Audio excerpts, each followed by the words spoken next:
Welcome to the After Dark podcast, the podcast in which Anthony leads his unknowing friend Konrad by the hand through TV shows. Will Konrad like them? Will Konrad hate them? Will Konrad predict what's going to happen, or will he be lost in the dark? Find out now, only on the After Dark podcast. Hello, and welcome to the After Dark podcast. I'm Anthony James, and that's Konrad. Hello. Hello, Konrad. How are you this week? I'm okay. I'm full of allergies a bit today, so I apologise if the listeners can hear me sniffing. The hay fever is in the air. Yeah, exactly. And I have a cat who I am allergic to, so that's always a problem. Jeez. But it's just I'm getting it from all angles at the moment. So yeah, have I said on the podcast before that I grew up in a house with 4 cats in it, and I'm deathly allergic to cats, and it was to the point where I would complain about it to my mom, and I didn't think she really believed me. And then she got a sign in the thing to do. She literally got a sign in the kitchen that said, "I got rid of the kids because the cats were allergic." That actually happened. Thanks, Gillian. Yeah. Right. Anything strange or startling going on in your life? It's Easter season.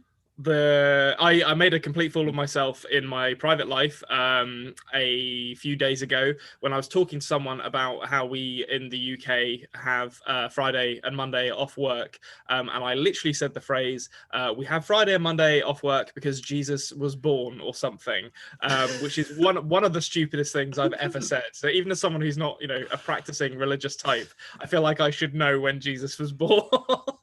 Well, it is currently Good Friday. So you're telling me that you are going to eat meat today? Are you not supposed to eat meat on Good Friday?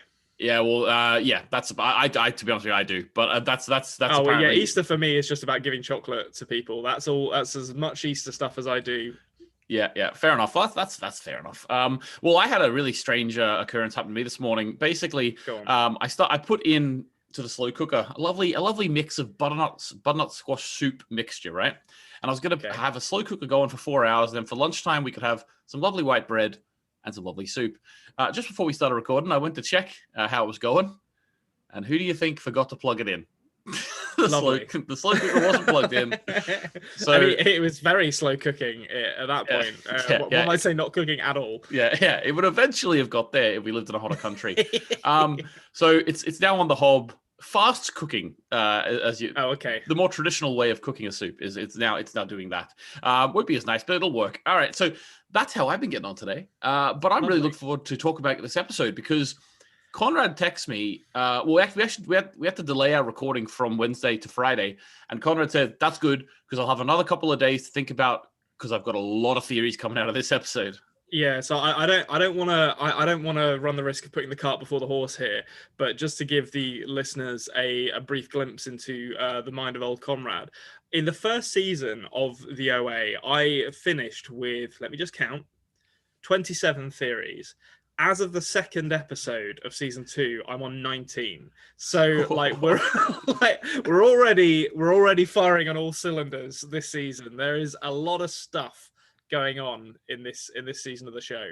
Yeah, and there's been a lot of chat in the comments and in the Discord as well. If you haven't joined the Discord, link in the description. But there's a lot of chat in the Discord and in the comments that people were sort of getting a bit bored with the first season. It was very slow moving. We know that. I did warn you. It's very slow compared to the second. I did warn you. But all I'll say is the people who are Konrads, you see why I chose this show now, because I definitely see the justification for it. Yeah, there is a lot of theories to be had, and unfortunately, it took to season 2 to really get the theories going, and we're not going to probably get the answers to most of them.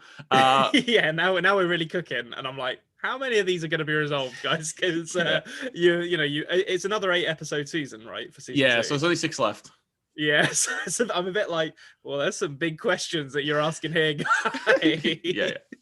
Yeah. So we'll not be hopeful that they'll all be answered, but at least it's getting our brain juices flowing. All right, guys, could you please subscribe to the podcast on audio apps if you haven't already? It is the After Dark podcast on YouTube. We are the After Dark podcast, but we're on the channel The Culture Cave. So subscribe to The Culture Cave. Click the bell if you would like to get notified when we upload. Could you like the video as well? It really, really helps us out. Join the Discord, as I say. Link in the description. If you want to get an After Dark podcast t-shirt, There it is. It's the commemorative T-shirt for finishing Dark on the podcast, and that is in the description too. Apart from that, email us at adpodmail if you haven't already. And apart from that, I want to talk about some OA. What do you think, Konrad? Yeah, let's do it. Oh, let's break it down! Episode 2 of Season 2 of the OA is called Treasure Island, and it starts with a long and considered shot moving towards a clock tower. Yes, so not to mention our previous show, one of the sort of the tenets of the After Dark podcast is we don't want people to come into this show and feel like they have to have watched every single episode of or listen to every single episode before they're jumping on point.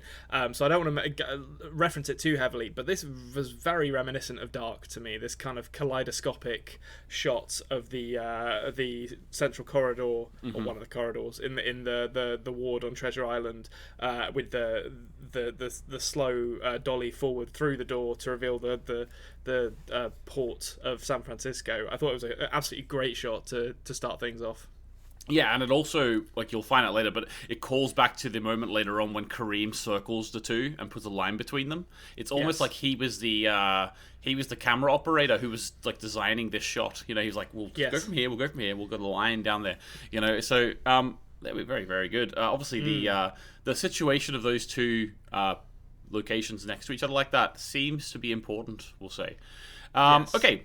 So next up, we get Dr. Roberts, and he's doing some chin-ups, listening to a podcast about shared psychotic disorder, and he's also cycling to work. He seems like a very healthy type. Very healthy type, this guy. I felt really bad for his roommates, though. Like, when he's, like, wolfing down his muesli in the morning, and then, you know, goes to briefly check some stuff at the table, and there's a couple of other people sitting there, so presumably flatmates or housemates, and it's like he got up pretty early. I mean, we find out that he only had 56 minutes of REM sleep, which is not a lot, I'll tell you that much, as someone who has tracked his sleep. Or was that just his last cycle? It might have been his last cycle, but even then, didn't say that though. So that is a bad cycle, at the very least. But you know, presumably he's getting up pretty early and blasting music while he does chin-ups. Think about your housemates, Homer, is all I'll say. Yeah, that actually, I didn't even think of that. That is pretty bad. What do you think about, what did you think about when he first started listening to the shared psychotic disorder? Did you pick up on that straight away? Yeah, so that seems like an indication of, I mean, it's pretty much confirmed by the end of this episode that is their kind of working theory for what is happening with Rachel Scott and Renata, and possibly Prairie / Nina as well. So yeah, I think it's just kind of, it's an establishing motivation for Homer's character in his continued analysis of that group, and perhaps justification for why he has up to this point put up with some relatively unethical treatments of them by Hunter. Yeah, exactly. But also, it's completely understandable to me that this Dr. Roberts is really questioning, in a way, Hunter's, Dr. Percy's sort of just dismissal of this as shared psychotic disorder, because he's like, but these people had never met Nina. Like I completely understand why he's got a real bug in his bonnet about it, or bee in his bonnet. Bug in his something else. A bee is a bug, to be fair. Well, you're actually right. Actually, so I was right the first time. Let's just say. I'm just more inclusive of all the bugs. I don't have to just be a bee in the bonnet. So basically, the idea that like he's like really like being like, no, but hang on, how could it be this? Like, you know, they never met each other. Like, she's got a different story. Like, you know, it doesn't. If I was him, I'd be like, why is Dr. Percy just accepting this? Like, this is nonsense. You know? Yeah, like I think as the episode goes on, it becomes clear that he feels that Dr. Percy has arrived at a conclusion and is shaping his study of these individuals to fit the conclusion that he's already drawn, which is interesting for Homer's character, because he is already kind of picking holes in his relationship with Hap, even at this early stage in the season. Yep, exactly. Okay, so next up, the OA gets taken into Dr. Percy's office. We learn a bit of backstory about Dr. Percy. He never heard the whoosh. We also get confirmation here, Konrad. Our theory is, and that is that this is our Hap. Yeah, so it confused me slightly reflecting on what he said at the end of the last episode, where he said that he told me you were coming. I guess he was maybe talking about Pierre Ruskin, given we know that they have a relationship. But so this is the same Hap who entrapped the gang in the original world. And I think Helen O'Grady, who is a Konrad, I think Helen's a Konrad throughout this. She made a really good point in the comments last week, and that was that the way that Hap said it really spoke to her in this way. And I can't even remember when I first watched it if it spoke to me in this way, but it makes sense reading it like this because it is actually what happened. The idea was that it felt like Hap knew Nina, and whenever he first saw her, he was looking at her being like, and he saw her look at her eyes and think, oh no, that's Prairie now. That's not Nina anymore. That's Prairie. And he was like, is it really you? And that's the performance that Jason Isaacs was given there. And I think that explains it perfectly for me, to be honest. Yeah, that makes sense. That does make sense to me. We also get him explaining using Russian dolls' bodies and souls popping in and out of each other, which is really interesting because if you remember back in episode 2 of season 1, when Nancy and Abel were going to adopt Nina from the brothel, whenever Nancy was in the bathroom, she was looking at all of the Russian dolls that were in the bathroom. Yeah, I do vaguely remember that actually. It's a nice little nod to something that has come before. If not, I don't know if it's going to be any more explicit than that. There are some theories I have about people traveling between these worlds that we'll get into a bit later, but I don't necessarily think that was anything more than a little bit of kind of like imagery to call back to. Yeah, exactly. Sort of little plant a seed. No pun intended. But basically, also, what is going on with that stuff at the end of this episode? Is all I'm guessing. Yeah, that's what, like, you know, we're getting listeners. We're going to do our due diligence. We're going to talk about the whole episode. There's a lot of interesting stuff in this, but there's stuff at the end of this that requires some discussion. All I'll say for now. It's understandable why Brit and Zal took 3 years to make the second season, because for the first year of it, they were actually just on mushrooms the whole time. Yeah, but it's just like, what if plants in the brain, man? While like an Edgar Winter group playing in the background constantly. Yeah, exactly. Okay, so there is a little bit more in this scene. First of all, I thought the build of it was really interesting. This scene, let's take it in isolation. The build of it, of like the two of them actually being genuinely intrigued about what's happening, and Prairie almost sort of gives herself to it a little bit, and then Hap starts getting excited as if now they can work together. And then at the end, Prairie just like sort of is like, no, just still remember, like you're a dickhead. We're not doing this. You're still a monster. Yeah. And I think Hap is kind of at this point is very much of the opinion like, oh god, you're still on that kidnapping thing. Just get over it, Prairie. All right, like move on. Which is obviously unreasonable, and Prairie obviously thinks so as well. I think I found it quite funny in the flashback from this scene where Hap describes how he travelled with the others when they're in like the circle in the field with and he gives them all like sodium pentothal. And I found it quite frustrating when it's like, oh god, now you run, Homer. Like after you've got that, you could have done this in Cuba, but you didn't, and now you've got like a belly full of sodium pentothal, and you're gonna die in like 5 minutes. What did you think about this explanation of how they all travelled?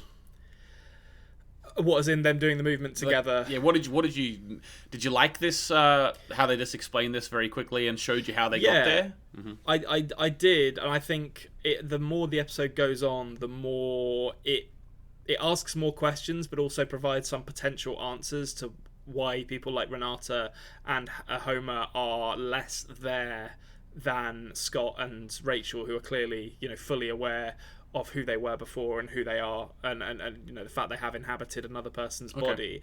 To me, there's been a lot of talk about kind of the will of the person who's traveling as an important factor in kind of enabling you to travel, and it's clear from Homer running away that his will is very much wavering at this point, which perhaps explains why he is kind of trapped inside this other person's body and not able to express his original personality in the same way that the others are. I think that might be a direction that we're heading in with as it pertains to Homer. Yeah, and like it sort of ties in a little bit to Prairie later on saying, well, obviously we're going to get to it as we always sort of give those provisos, but we like talking about everything sometimes. Prairie later on saying that she found her way here because she was looking for Homer, so Homer must be here, right? It's interesting because like if you think about it, the lack of will to go for Homer would have been maybe that Prairie was still in that world he was leaving, you know? Yes, yeah, like that could easily be the case. And I will say one other thing for this, which is that when they wake up for the first time in the new world, I feel like this show has a weird sense of humor sometimes. Like sometimes it takes itself very seriously, and then sometimes it engages in stuff that is clearly kind of cheesy. And when they wake up and Hap has a beard, it's like the classic multiverse trope of like, okay, how do we establish that this is an alternate reality version of yourself? Beard. Without fail, give him a beard. That's the way you do it, and it's true of pretty much every single person in this show. Which is really interesting, actually, because that means that you are the prime version of you, but I'm the alt version of myself. Yeah, that's true. But, I mean, are you the original prime version of yourself, or are you the prime version of yourself inhabited by the original version of yourself having travelled? That's the question. I think I'm like the healthy, non-drug addict version of myself, like Scott. Okay, excellent. Yeah. I am not the healthy, non-drug addict version of myself. So. Right. Okay. All right. So, also, I just want to mention about Renata. Right. I think that there is definitely similarities in terms of how Renata is sort of suppressing, but I think for me, Renata is suppressing it because of the treatment she's receiving. Yeah, I think that's strongly implied that the Renata. It's not a problem with the jumping. It's a problem with her being conditioned to think that she has a psychosis after the fact. Yeah, exactly. Also, what did you think about the fact that they traveled to another dimension, but they were in the same position? So they were all sitting around in the circle like they were, or pentagram, I suppose. Pentagon, not gram. Come on. Satanists. So basically, they travel to the other dimension, but they're in the same thing. Because it's the same with Nina and Prairie. They were both in an ambulance, so it seems like you have to be in the same position in the dimension you're going to. Yeah, that is interesting. Actually, I'd not really given too much thought to that, but not geographical position, but just like sort of the same circumstance. Yeah, that's. I wonder if there is some kind of guiding hand which tells them or gives them an inkling of how their alternate selves are positioned, because I'd not thought about that, but that is striking, certainly. Yeah, okay, awesome. Also, I just wanted to pick up something Hap said here, because in my mind, Hap got it the wrong way around, but maybe you'll convince me otherwise. Hap said, when they came into this alt world, Hap said, same play, different cast. And I was thinking to myself, I think that's the opposite of what it is. I think it's the same cast, different play, isn't it? Yeah, I can kind of see the argument that it's a different cast because it'll be different play, different cast. I think it's different play, different cast. I don't think anything's the same because they're embodying different characters, but the plot is different as well. Like it's not like it's not. I don't think I agree with Hap there. I think you're. It's maybe this is like a James Bond film, I think, where you're gonna have the femme fatale, you're gonna have the Bond girl, you're gonna have James Bond, but there's gonna be different characters playing them, and they're essentially different. It's essentially a different story, but there's a couple of known quantities in there where you kind of know what you're gonna get from them, and I think that's what we're getting here. Yeah, fair enough. We finally, whenever it doesn't matter anymore, we get told that the quarry was in North Dakota. Doesn't matter anymore at all. Yeah, and there's actually 7 million quarries in North Dakota. I'm not going to say it. I've got like a little it's not even a theory, but I've got like a question, but I don't want to say it just in case it gives anything away in terms of the rest of the season. I don't think it does. I mean, you can say it if you want. I'm not going to hold you accountable for this. It's the listeners who will hold your feet to the fire. My mind sort of, remember in the last season how Prairie at the dinner table went like this, and I was saying that maybe parts of her life have contributed to this, the movements, or maybe she was just, I don't know what she was doing, but it felt like, maybe stuff came from her life. And I was in my mind, and we also see that Homer was able to travel this is weird, actually. We're getting into a situation we've never been in before, whereas I'm making theories too. But I know my theories aren't going to be answered is the thing, you know? Yeah. But, like, we know that Homer kind of traveled a little bit into the future, a little bit, because... What, his NDE? Yeah. You know what I mean? Because based on what we find out in this episode. So my idea is that potentially telling us that's North Dakota now, that might actually be important later on if someone was able to go back and give someone information that they were in Dakota, North Dakota, you know? Yeah, well, I will... But again, I've got a theory. I've got a big shoot theory. from the hip. No, I mean, I've got a big theory, which I'm almost certain one of the big theories I'm coming out of this episode with is not going to be answered because it's so complicated and they've barely scratched the surface of it. But I think there is something to that. We'll get there when we get there. Is all I'm saying. I will also say that just this last 2 minutes of us both theorizing off, shooting from the hip theorizing, it making me think actually one day we might do a special where we both haven't seen a show because actually, but then it makes our podcast like everything else. But actually, it might be fun just to do that once, you know. Yeah, but we'll do it for like CSI or something like something. Yeah. Like the Quentin Tarantino double episode CSI. I've seen it already though. I've never watched an episode of CSI in my life, so we could stay true to our podcast format. Well, that is surprising. Yow! Okay, let's move on. That was the Horatio glasses moment. Yep. I know the meme. You know the meme, okay. All right, so Kareem. Okay, well let's go to Kareem. I was going to mention Homer injecting Prairie. You can. I mean, yeah, you can do. That was just I don't know. I went back and forth on Homer here. I was a bit like, Homer, I think you're a bit of a bastard. To be honest, here, like you're less like the soft-spokenness and the general kind of kind bed manner. It was maybe concealing him being a bit of a shit. But actually, as the episode goes on, I think I bought that he does genuinely care for these people, even if he is still supporting fairly unconventional and perhaps unethical methods of studying them and treating them. Yeah, okay. Awesome. Okay, so Kareem is staking out in his orange car. Yeah. He's got two women who have got off a bus. He does a fantastic spit of mouthwash. This reminded me of like Alan Partridge, where he like swallows the mouthwash because he hasn't got anywhere to spit it. He like Kareem doesn't swallow it in his defense, but it was still like, oh come on, dude, like have a toothbrush in your car or something. Yeah, and for people who are really, really detail-oriented like me, you might notice when it goes to the wide shot of him getting out of the car after he spat the mouthwash, I can just imagine them all being like, continuity, there has to be a water splash on the floor. There has to be a water splash. Wet patch, where is it? Yeah, it has to be. So instead of being just an obvious, like, you might, from how far it was away, you might not be able to see, like, how small of an amount he spat out of his mouth. Like, it was literally only like a 50ml bottle. But, that's California as well. It's probably but the wet patch they've got, it's like they held the hose there for like 10 seconds. Yeah, that's great. Listen, he's just got a very spitty mouth. Okay, he's got a lot of liquid in there. One thing I will mention about this scene, it's a bit of a throwaway thing, but it struck me.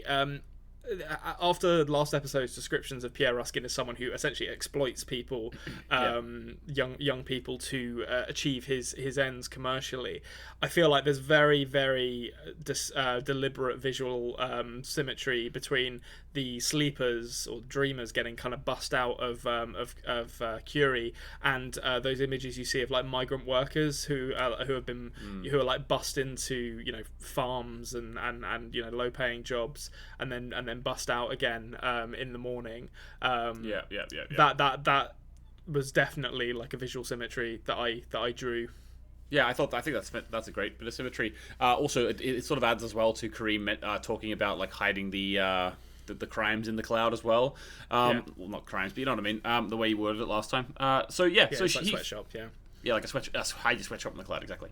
Yeah. So he finds out about Pierre Ruskin. Got really mad whenever this doctor Marlowe Rhodes quit. She's an older British woman in a wheelchair.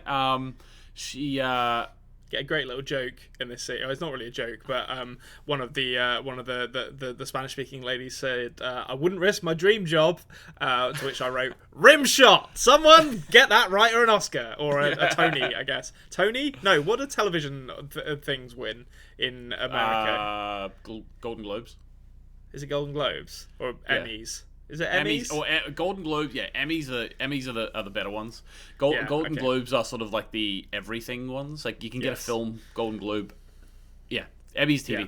I enjoyed the "wouldn't risk my dream job" line. That was great. Come on, I feel like I could kind of see the writers high fiving each other when they wrote that line. Yeah, exactly. Okay, so this character, the dreamer, we'll call her. Sure. Which actually, I suppose that has a lot of symbolism in terms of America too, in terms of that migrant symbolism you're noticing. So they're literally dreamers. American dream. No. The dreamers is a name of people who are seeking. Don't hold me to it. I'm not American, so I don't know exactly. But people who have been in America since they were very young, and they came seeking the dream. But now, there's like questions of whether they're every few years they have to get a bit of legislation passed to let the dreamers stay in the country. Oh, I've never heard of that before. That's interesting. Yeah, it's very interesting. Go and read up about yourself. I'm not American, so I don't keep abreast of that exactly. But I know that dreamers are. There's a link between migrant people and dreamers as well. Okay, so we find out that this dreamer thinks that Michelle saw something she wasn't supposed to see. Yes, yeah, and I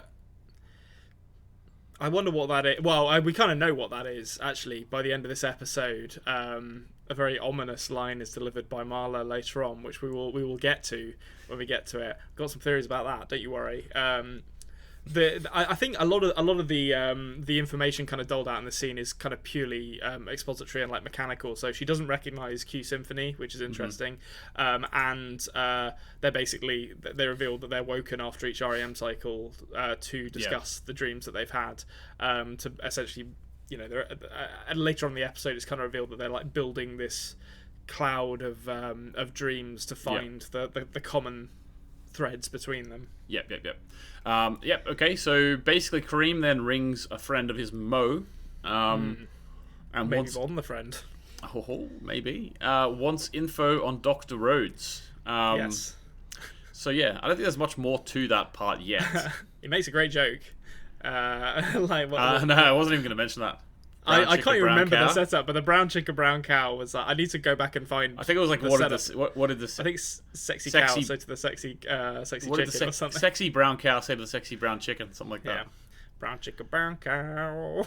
I was like, what? It's a great gag. That's very much my speed for actual jokes. This, so I was immediately like, Kareem, you're all right. When I think we talked about season 1 to season 2 there being a notable jump in like the complexity of the show. I also think just the characters are so much stronger in this than in season 1. Season 1 I think like Prairie was doing a huge amount of heavy lifting. Not to say the other characters were bad, but like Steve was kind of a dick, even though he kind of came around in the end. There weren't a lot of characters to kind of get on board with, and it just makes such a big difference having Kareem Washington here as well as like Prairie and the gang to kind of get on board with.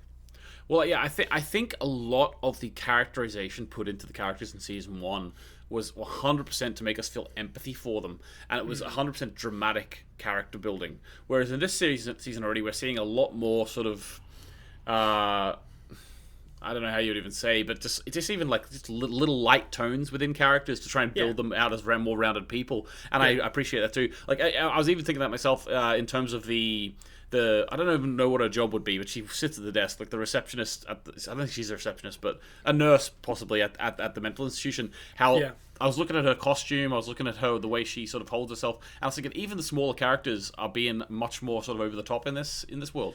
Yeah, well, I mean, we'll get to that character later, actually, because she starred in a film that I really liked, and it was great to see her turning up in this. But yeah, she's full of personality, that character, and she gets a lot of time to round out her character, as you say, which is not necessarily something they did as much of in the first season. Yeah, exactly. Okay, we get some information at the police station. He goes round. Unfortunately, the racist cop is the only one that's there, but he has to talk to him. The jumper is not Hayden Christensen. The jumper is dead. The kid with the pink hair, I think he had.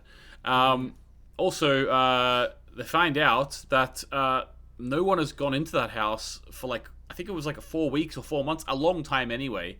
So they just see Kareem and Donald going up into the house, but then there's a question: well, how did the guy who jumped out the window get in the house? Yeah,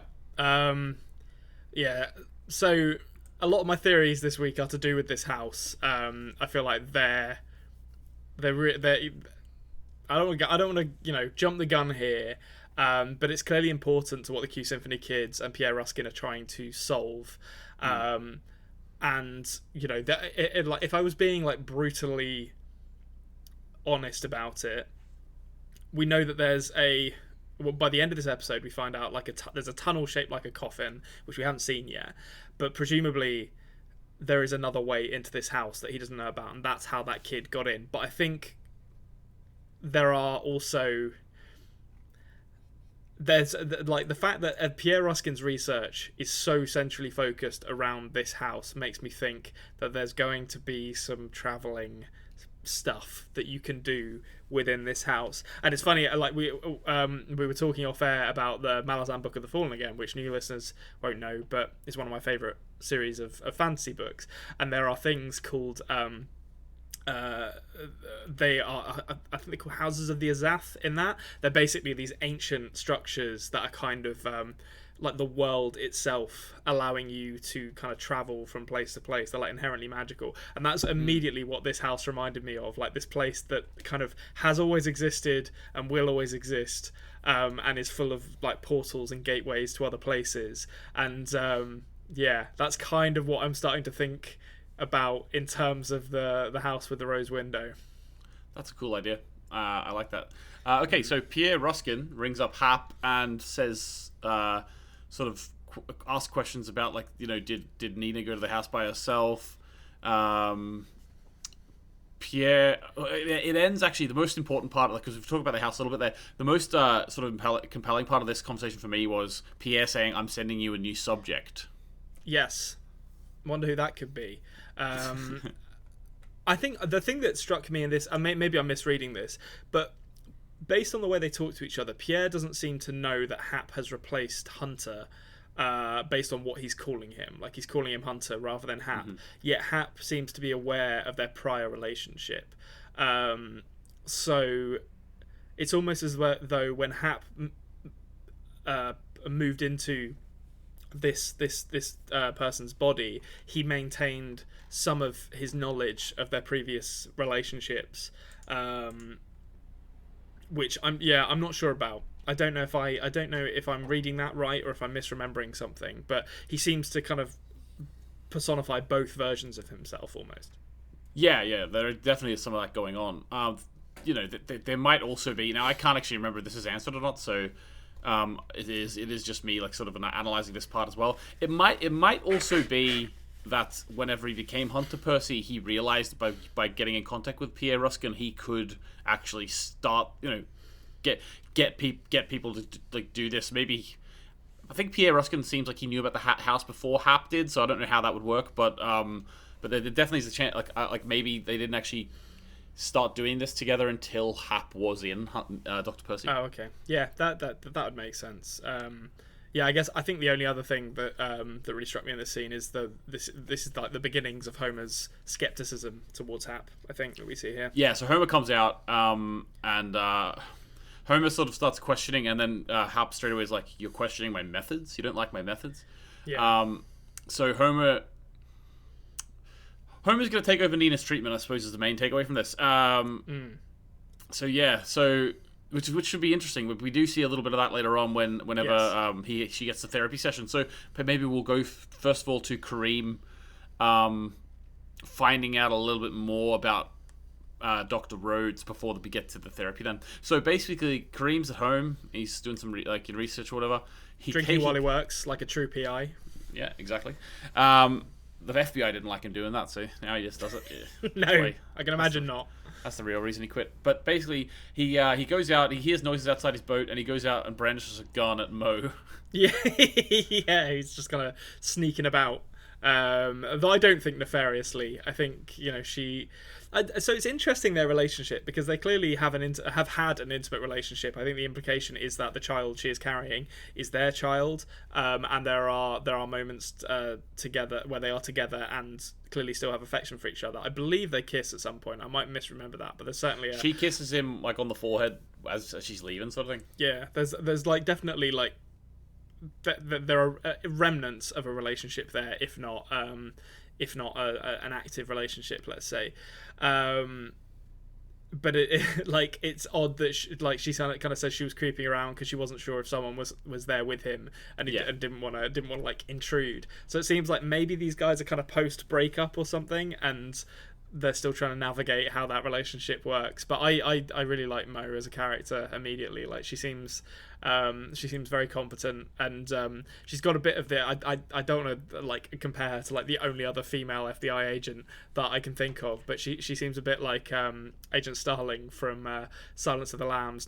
She's far more progressed in her career, so she's not like as naive as Agent Starling, but in terms of like having that vulnerability because she is a pregnant lady while also clearly being very competent there's an interesting kind of dichotomy to her character there. No, I enjoyed that aspect to it as well. So basically, find out that Marlo Rhodes worked at MI5. Yeah, she was a spook. Yeah, she was, and they scrubbed. They scrubbed her. No phone, no Facebook page, nothing. Actually, I think the Facebook page was all they found, a cache of an old Facebook page. Yeah. So basically, the way they sort of got her was she was audited in 2013 because Mo hacked in to the IRS. And they got a bookstore address, which she apparently buys books from all the time. Yeah. Just following the trail. Nice little bit of detective TV show stuff here. Like, you have to get to the next point. So I think that was quite nice the way they did it. Yeah, absolutely. Yeah, and baby kicking, do you want to feel? Yeah, I don't remember what he actually says, to be honest, to that line. I think there's just a little awkward moment there. I don't think there was actually. I don't think he said anything. Yeah, I think it was just a little moment there. So is that a theory of yours that the baby says? Yes. Well, I mean, to be honest, actually, did I even write it down? I don't know if I wrote that down. I'll have to add it post recording. But that was just a little minor thing. I assume the baby is his. Yeah, it's not really a theory. It's just more of an assumption. Yeah, it seems like they're setting them up as having had a relationship in the past. Yeah. Okay. Cool. So the therapy session then between Homer and Prairie, or Nina, I should say. So there's a lot of sort of back and forth here at the beginning, where Prairie's already cynical of the situation. She says suspicious, I should say, rather than cynical, kind of cynical too. Does Hap watch these sessions? Basically questioning as well, saying Hap would ask you to say that, and basically she just like pins the whole thing, like she knows what's going on, and I think Homer doesn't really have anything to say to that. I think her story makes so much sense that Homer kind of can't help but believe her skepticism or outright aggression towards Hap as valid. I think the thing this is going to lead into some stuff I've got to say later about this, but cool. So big things we find out in this scene. Rachel lost her speech as a child in a car accident. Yes. Which if you remember what her story was of her first NDE. Yeah, wasn't it her sister? Not her sister. Her brother was paralyzed in that car accident, I believe. I think it might have been her sister. Was it a sister? But anyway, yeah. So that. But she was fine. So she has a similar thing to Nina going on. Okay, so yeah, there's stuff happening here. So in this world, Rachel had her NDE, saw her version of Katoon, gave up her voice, much like Prairie gave up her eyesight. Which I think that all seems to me to track with what we know about NDEs in general, and I think it possibly also explains why Rachel didn't get a movement in the original world, because she hadn't had the NDE and hadn't met Katoon at a young age, or her version of Katoon. I haven't really worked out whether it's. I think she did have an NDE. Remember, she floated above the car. That's true, but I don't think she met Katoon either way. Okay, that's my. I don't. Yeah, I need to get this straight in my head, I think. But so, okay, Or her version of Katoon, yeah. Yeah, her version of Katoon. I don't know if it's all going to be the same thing. So they also mentioned Prairie's father, and I don't think we actually talked about this last week, but it was revealed in the previous episode that he was shot in a bathtub, which sounds like a bit of a Russian mafia thing to do, to be honest. So I think the Russian mafia might still be involved, or I can't remember what they are actually called in this, but they are the Russian mafia. There's a name they use for them. The Voy? Are they called the Voy? No idea. Sorry, my mother's just arrived at the window here. I'm trying to tell her I'm recording. That's great. I was like, she's like this at the window right now. That's fantastic. There's a knock. Hello, I'm recording. Get her involved. Get her on the OA. Yeah, well, the audience know my mother. Like, my mother is she hasn't actually. I don't think she's seen the OA actually. But get some theories out of her. She's an expert at dark. I'll tell you that. So yeah, she is. So okay, this the whole thing with like Rachel's NDE, and like this version of her being so substantially different to the version we saw in the original world. It was really kind of like compounded by the revelation that Homer's NDE is happening in this world. So the dream he experienced, where he was die-harding his way through the vents, and he went and ate a sea anemone.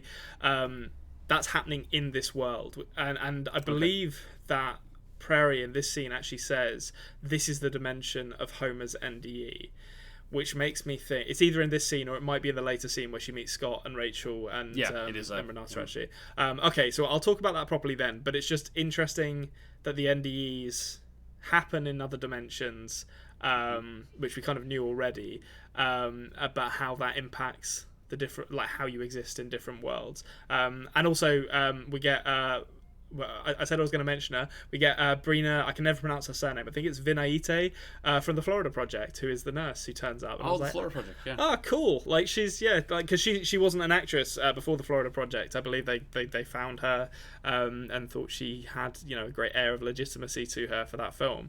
So it's great to see her getting work in this. That's awesome. Yeah, that's awesome. The Florida Project is a film I've always intended to check out. So yeah, it's very good.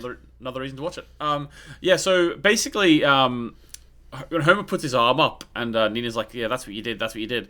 Did you notice whenever that actress come in and said, there's a man running around in a pink gown and there's also an issue with the plumbing. I love that because it explains away why all the your urine was coming out of the urinals. yeah, like that seemed like when we saw it the first time, it was like, what is this, like some kind of David Lynch film where you've got like weird symbolism in the urinals, and then it's like, no, it's just the problem with the plumbing that happened to coincide with Homer's NDE experience. Yeah, exactly. And actually, that's the thing that you didn't realize in the first episode, which you could have, because the fish tank was very clearly the same fish tank he ate the fish from. I'm trying to think now. That might have been one of those things that I did realise and just didn't mention because I thought it was quite clear. But to be honest, I can't remember now. It didn't surprise me when. That's not true actually. It surprised me when his NDE happened in this dimension, but I think it was clear to me that either in this dimension or another dimension where this mental health facility exists, that his NDE was happening.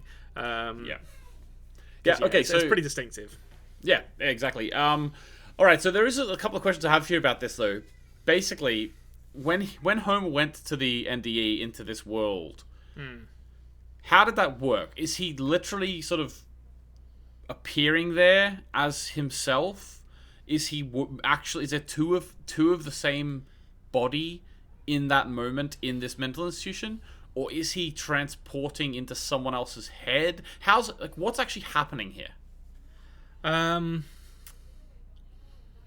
So I don't think that they're going to manifest as themselves in another world. I think the way that it has been described, it seems to all be about souls and consciousness and power of will. So I'd be really surprised if they were just kind of apparating out of thin air as themselves in this other world. I think it's more likely that they inhabit the body of another person, but from their point of view, they are kind of they're basically feeling they feel as if they are themselves. And in fact, actually, puts me back in mind of French when he was exploring Prairie's house and her belongings in the final episode of the last season.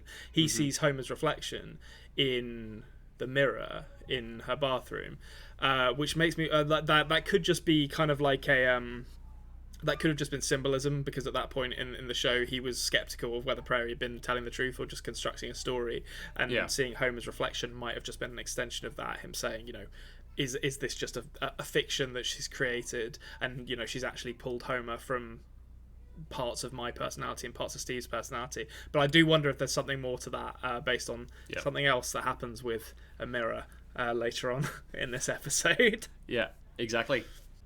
I don't know about you, Konrad, but when I go to a bookstore, I always put on my glasses, whether I need them or not, just to seem a bit more booky, you know? Yeah, it just lets them know that you mean business. Yeah, you know, lets them know that you're here to read, and it works. You know, Kareem turns on the book charm, and you know, gets the end result he's after. Book charm is the best type of charm. Did you want to talk about at all what the book that was chosen was?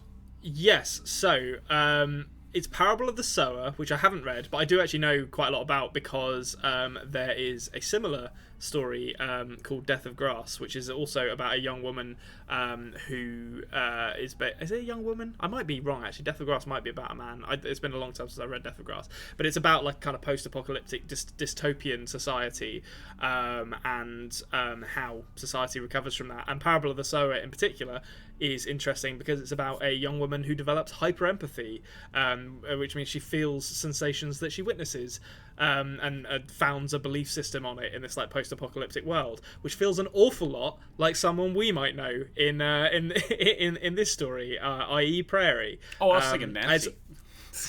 yeah. So, you know, it's Renata, clearly. It's also I don't know the Bible very well, but apparently it's also a biblical story about like spreading the good word and how lots of people will respond. People will respond to what you're saying differently. Okay. But I can't really speak to the Bible story that much because I don't know it. But it's definitely a very pointed inclusion at this point, I think. Okay, cool. So he gets what he says, as we say, and he'll go to Dr. Rhodes' house in the woods later on. Before we get there, though, Prairie is crying due to the isolation and, you know, due to being the distance between her and Homer, I imagine. Homer starts feeling sorry for her. Then we get like a really interesting sort of scene where she's remembering the boys and BB-8, and then she draws a picture of them. Yeah. Do you recognize this picture? I do recognize it. I don't actually remember where she's seen it before, though. But I feel like it was in season 1 somewhere. I think it literally was just, you know how they put a really cool image up at the on the title card. It was one of the openings. Yeah, it was like one of the episode 6 or cards, 7's opening. Yeah.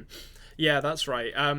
So I think this seems to me like it's Prairie discovering another I'm going to put this in air quotes, transcendental skill. This one actually is transcendental. This is a hell of a charcoal drawing. That was good. It was better than her violin playing. We'll say that for sure. I'll say. There's no Japanese tourists taking videos of this and putting it on YouTube, though, interestingly. No. But you know, she freaks herself out by the looks of things. You know, she kind of does the classic Hollywood thing after you've killed a man, like staring at your own hands, like, what have I become? Except in this case, she's like, oh, I'm a really good artist now. I should do something with this. Well, she wasn't a really good artist in the last one because she was blind most of her life. Like she could hardly write. You know. That's true. Yeah, that is true. They hardly type. Never mind write. But so she draws the boys in BB-8. So she's developed a new transcendental skill, which seems like it.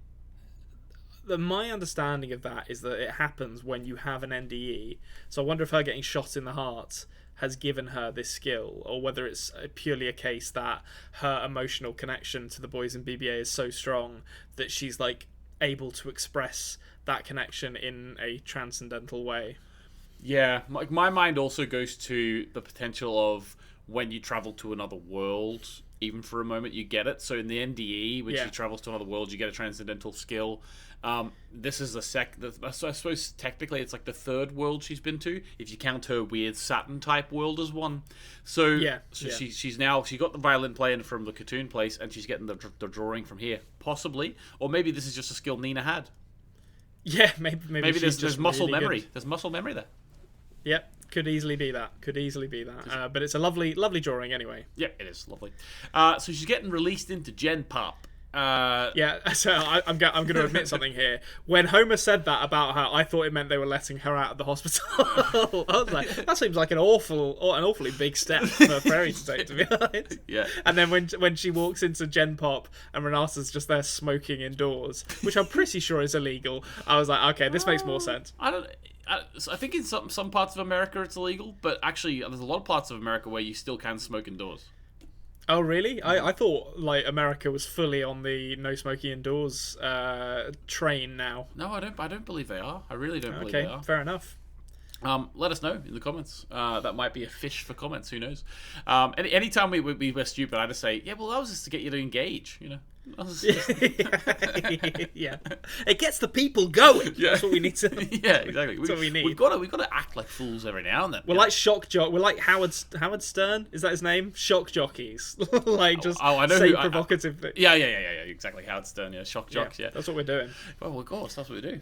Smoking indoors. There's nothing more shocking than that. Right. Okay. So. Yeah. Renata. We see her now. We've talked a little bit about her. She's convinced it's all a lie. Scott remembers, and he believes. It did actually all happen. He gives her a hug. Yeah. He's much more healthy now. I really like the performance of Scott here. Like he's so warm. You know, like a man who is sort of over. Like even though they're still locked up, he kind of probably feels like he's free compared to what he was. Oh, absolutely. I think this is a really sweet moment between Scott, Rachel, and Prairie as they kind of are able to touch each other for the first time. And I think it's brilliantly performed by all three of them. I really, really felt the sort of a sense of emotional release as, even though I believe it's Scott who says, we're more trapped here than we ever were in the old world. So, even though that is still kind of hanging over them. I think he says that about Renata. Maybe. I think he's Renata he's talking about, but I think that's probably still to a certain extent true for all of them. They are at least as trapped as they were in the old world because they're literally locked in here. But I think it's still a really sweet moment between them and a moment of emotional release and catharsis. Yeah, exactly. And Prairie mentions the boys and Betty, and then we move away from the scene and we go to Dr. Rhodes' house. Now it starts off with Kareem and Dr. Rhodes talking, and Dr. Rhodes is sort of, there's a question of, is she a moral defector or was she complicit in all of this?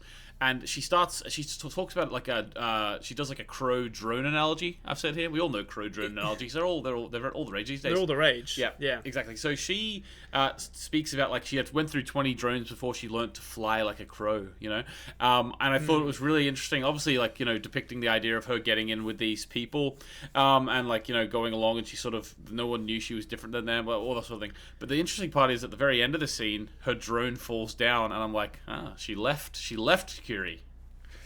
Yeah, well, I think that's definitely the kind of visual metaphor there. To be honest, in this scene as well, I was kind of getting flashbacks to Game of Thrones with like Brandon Stark warging into things. So I was sort of like, how much does she know about this? This idea of traveling is the implication that she would be able to travel into a version of herself that was more able-bodied. Like, is that maybe what she's kind of dreaming of here as well?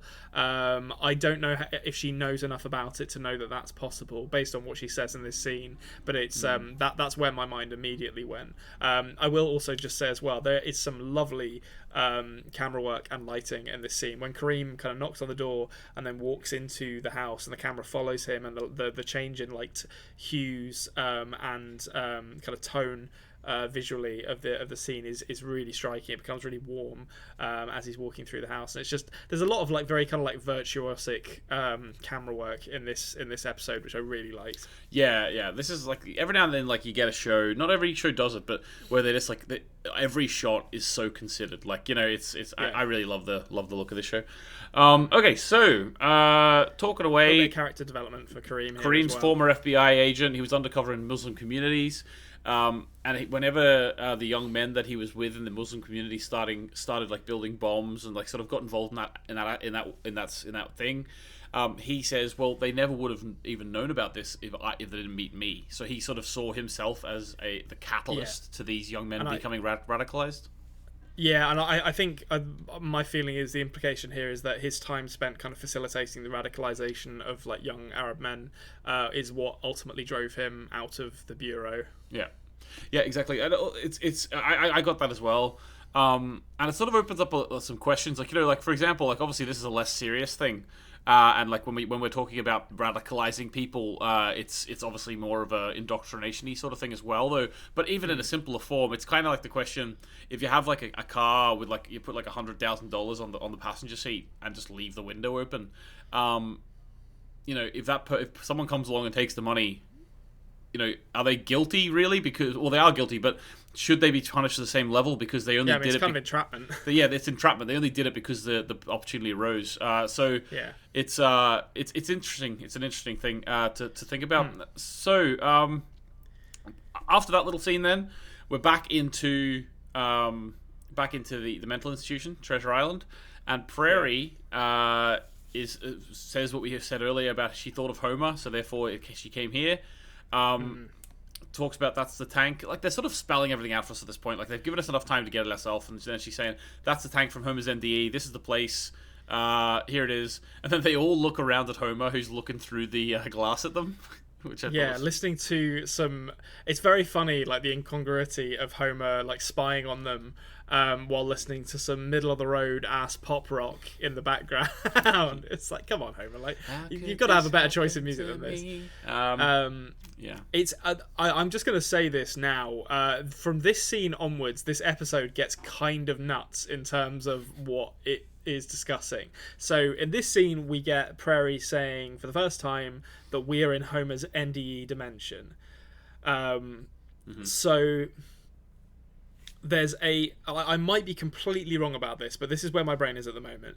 So Homer is this is Homer's NDE dimension. It's the dimension that original Homer visited when he had his NDE, and it's telling that in this dimension the alt Homer isn't really aware of these kind of extra dimensional goings on. He's not he doesn't have the information, but he also hasn't had like the NDE with his spinal injury during football that kind of sets him along that path.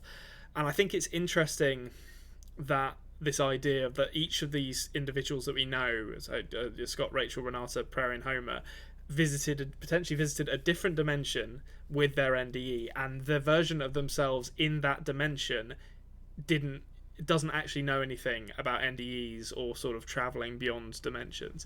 And I think that's particularly important as it relates to Rachel and what happens to her in this episode, and the fact that the original Rachel, although she did have an NDE, but she was never given the fifth movement. She never spoke to Katoon.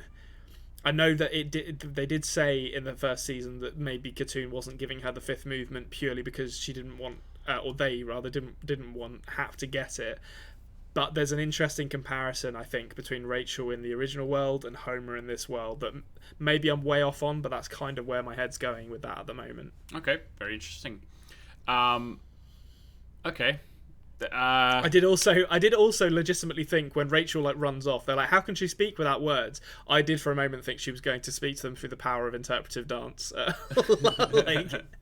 I thought she was going to start dancing, and then she dumps like the Monopoly stuff out, and I was like, okay, that works as well. Yeah, that reminds me of a joke that Ema made at our wedding in her speech. Do you remember it? She said, I've tried to think about the words that could describe my love for James. But I thought, I'm an artist, I'll express it through the mode of interpretive dance. She didn't. Yeah, it's a great gag. Yeah, she didn't do a dance, but no, she didn't do a dance. But like, it was a great gag. Yeah. Okay, so I'm gonna let you know something now, which I've debated whether or not to tell you, but based on what you've just said, I'm going to tell you. It's something you missed in season 1. Someone in the comments put in why haven't I mentioned it? I'm going to mention it now because I'd rather wait till the end of the season. Again, a lot of these questions aren't going to be answered, but just to feed Konrad's little brain hole there. Brain hole? Brain mouth? Brain hole. Feed that brain hole. Feed the brain hole. So basically, now this is a big chunk of something to let you think about. Based on what you've just said, I really am impressed that you kind of put that all together yourself, because based on what you've just said, there is actually a hint, not a hint, but there's a hidden something in the scene. Remember the scene with Riz Ahmed, Ilyas, we know his name now, Ilyas, yep. And Prairie with Abel and Nancy in the sort of outside his office in the FBI thing? Yeah. Yeah. So there's a wide shot which shows a wall next to them.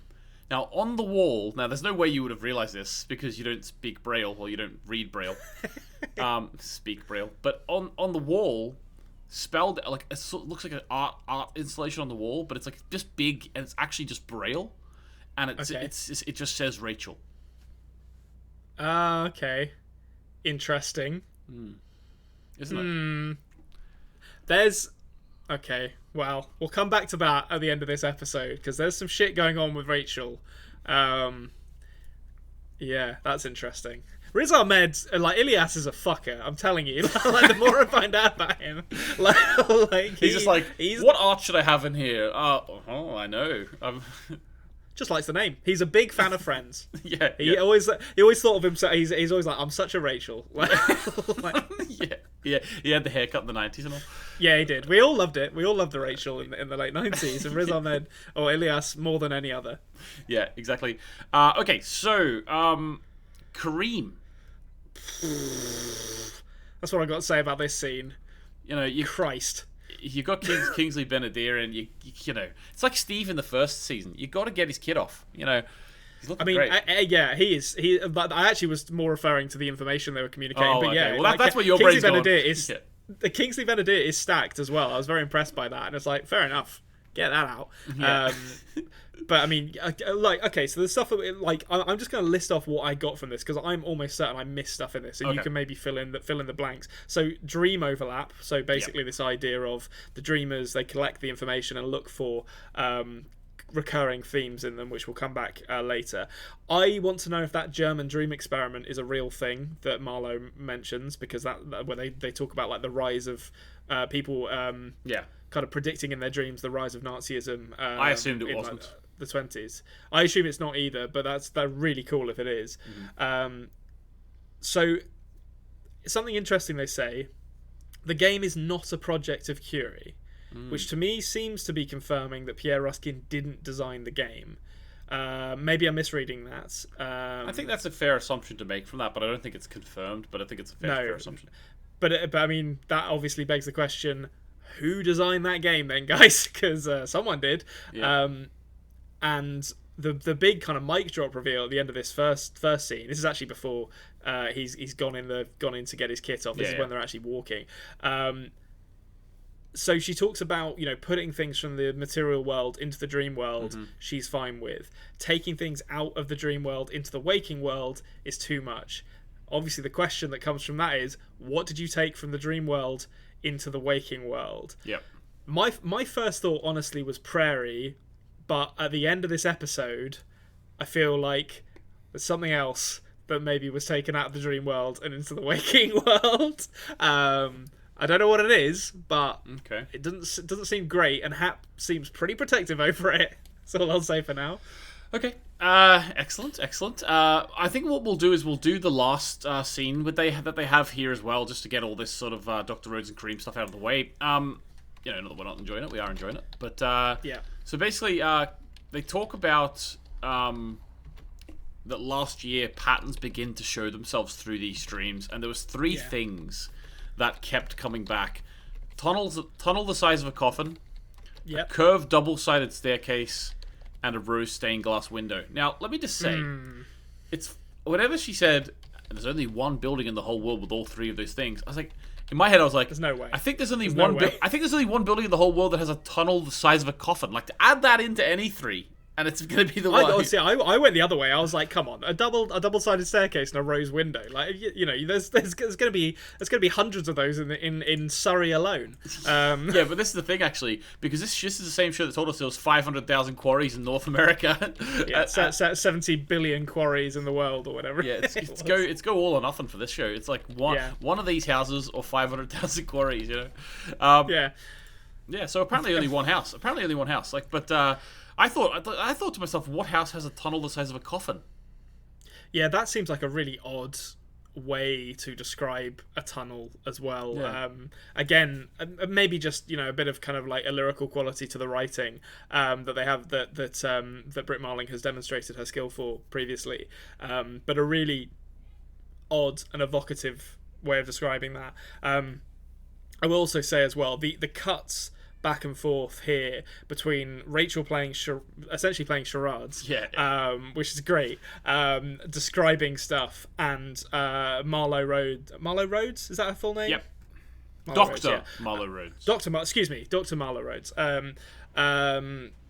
Kind of laying it out was really compelling. So I think we go to the ward first, so I'll probably talk about these kind of maybe interchangeably. Yep. So house, interesting, immediately. Greenhouse, teenagers, okay. Then Prairie, and then map, and Prairie cottons on that Hap is trying to make an interdimensional map.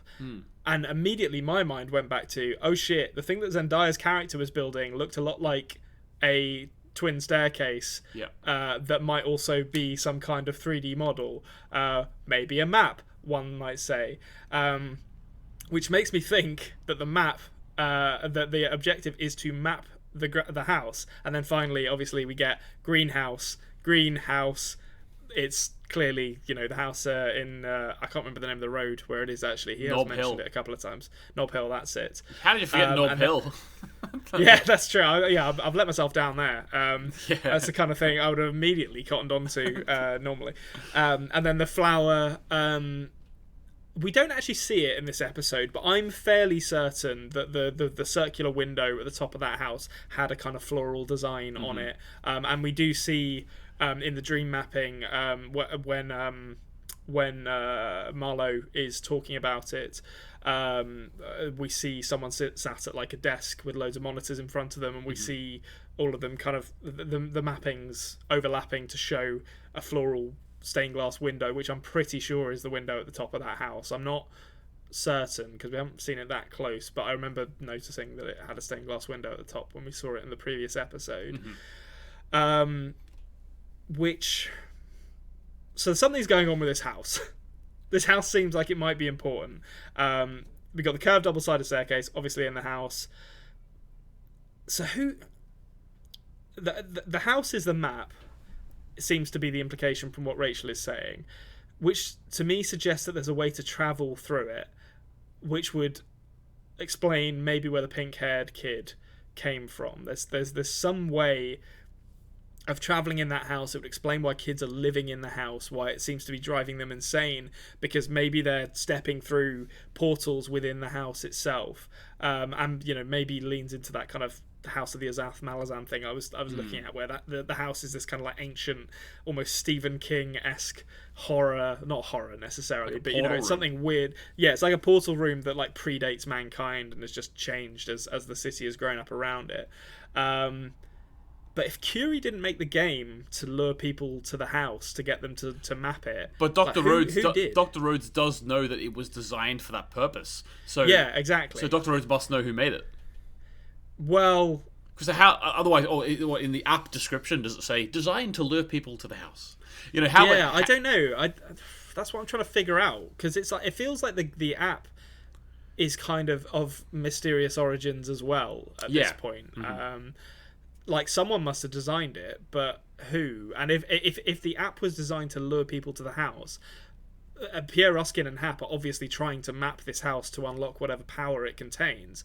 But if they're so they are the obvious choices for people who designed the game. But if they didn't design it, who the fuck did? That's where I am at the moment. Yeah. And the scene ends with Dr. Marlowe Rhodes saying, when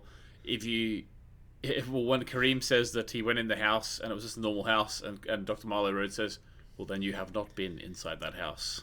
Yeah, that's kind of like, all right, okay. There's some stuff going on. Yeah. There's some stuff going on. Like the house seems like it might be important to this episode, or to this series. It does. Okay, so that basically covers most of what was happening there. They did have the moment wherever Hap comes in and just goes mental, like starts like like that. That's not the behavior of a man of science. That's the behavior of a man who's maybe trying to conceal something, I would say. Yeah, and I think and like the taser to Scott's neck, jeez, right? Yeah, and I think that like you could see things. I could see things starting to happen in Homer's head because Nina's getting dragged out and she's screaming. Prairie, sorry, is screaming like, you see, why would he care if what we say wasn't true? And I just think to myself, like, they're making a really compelling point, Yeah, she's. I'll be honest. At the beginning of this episode, I was a bit like, I think you might be wearing your kind of hatred for Hap a little bit too much on your sleeve here, Prairie, because you maybe want to try and fool him into thinking you're going to work with him again because he's clearly receptive to it. But by the end of this episode, I was like, now if I get like Hap's done, like Hap's a lost cause, get Homer on board, and we can, and he can bust you out of this joint. Yeah, exactly. That's how I feel too. Because Hap is a naughty boy, we'll say. Yes, the naughtiest of boys. The naughtiest of boys. Hap did actually say something earlier in this episode which we didn't mention yet.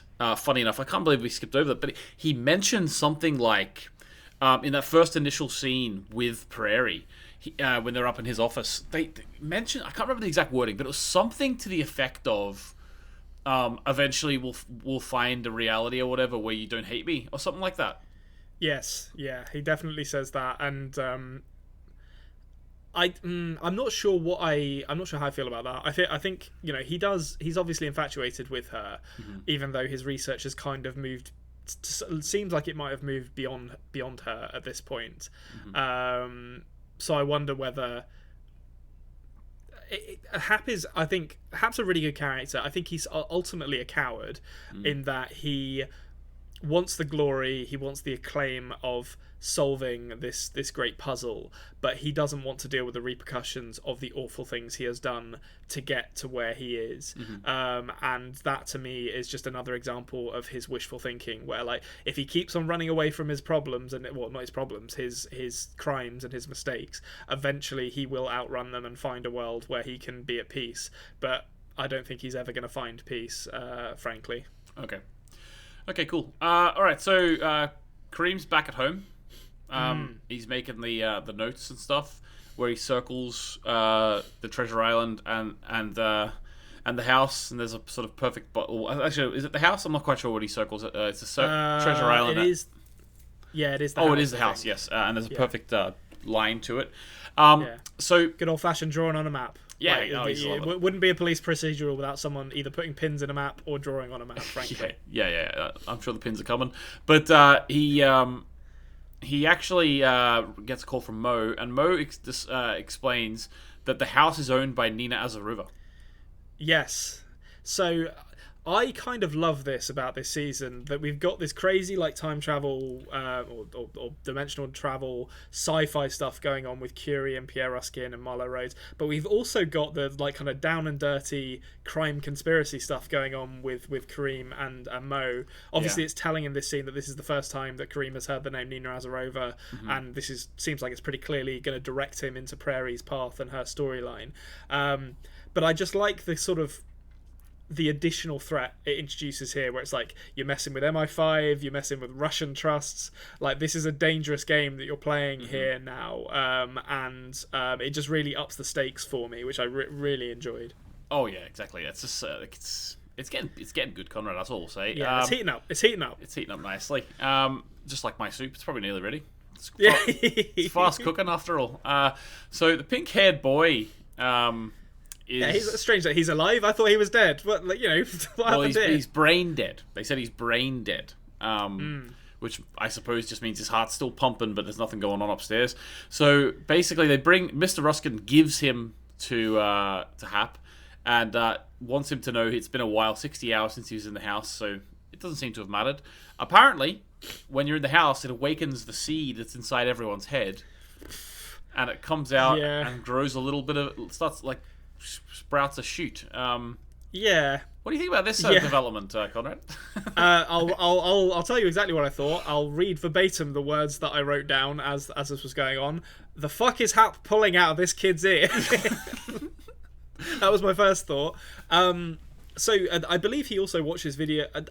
I can't actually remember now where I got this from, but does he watch video footage or capture something of this kid's what he says before he jumps out the window? Because I've got it written down here, and I don't think I just did it from memory. But it's I can hear them, I can see them. 47 selves. Don't stare at the staircase. Might have been like just a little something for us. I can't remember exactly if it was implied that he knew as well. Maybe he did, but I can't remember. But so I'm still processing exactly what's going on here. The stuff waking up, like the plant coming out of his ear. I am just like, I don't know. Did Hap eventually completely perfect his ear gel? Maybe that's what it was. It's like full of little like nano machines that like kind of like plant. Yeah. Daffodils in your ear. Well, actually, we didn't even mention but he was watching the therapy session between Homer and Prairie with his earphones in. So we missed a chance there. But we all know what he's up to. Anytime you see him with the earphones, you know that he's sucked on them. So yeah, absolutely. Like that's the kind of they've established now that that's what Hap does with every set of headphones that we ever see him use, which makes every subsequent scene in which they feature all the more disgusting and uncomfortable. I just don't know. Like, I mean, so the house put a seed in his brain. So obviously there's a metaphor there for the awakening of oneself, and did the house put it there, or do we all have a seed that's awakened? Well, who the fuck knows? I don't know what's going on. I think the way he explained it was that every brain has a seed, and the house awakens it, or Yeah, it's this reminded me of a movie. I don't think you've ever seen this, but it's by there was a couple of movies starring a guy called Jeffrey Combs in the late 80s, early 90s. First was Reanimator, which is kind of a Lovecraft story, and the second was called what is it called? But it's basically about something which lets you see beyond the veil of reality. It's another Lovecraft story, and it awakens what's called like the pineal gland, I think, which is like this gland in the center of your head. And when it awakens in these people, they get this like stalk that grows out of their head, because it's basically this gland which allows them to peer beyond the veil of reality. And that's immediately what this reminded me of. Well, the guy did the pink-haired guy did have a circle tattooed in the middle of his head. Oh, did he? Yeah. I wonder if they mention the pineal gland, I'm gonna go fucking nuts in this show. It's not The Frighteners. What is it? Oh God, I'm really gonna annoy myself by not being able to remind this, because I actually like this movie. I haven't seen it in a long time. It is called No, I'm not gonna remember it. Okay. From Beyond. I think it's From Beyond. Okay. Yeah, it is From Beyond. So they basically get this like shit growing out of their heads as they are awakened, and this is what it reminded me of. Obviously, it's not as graphic because it's coming out of his ear. But yeah, I guess the implication is that the interaction with this house and what this house can show you is literally broadening your mind, but perhaps not in a way that is that is healthy, let's say. For everyone who experiences it. Yep. In very interesting. So basically, there's a little moment with Hap here, which I was just like screaming at the screen. Like, this character, sometimes I just hate him so much. Like, he was talking to Rachel, and he was saying like, once Prairie, like, it's a shame or whatever. I can't remember exactly how he said it, but he basically called the way she's treating him as pettiness. Yeah. It's like. Okay, like it's like she's holding a grudge because he ate her sandwich out of the fridge or something like that. It's like, just let it sandwich. go, Second friends. Yep.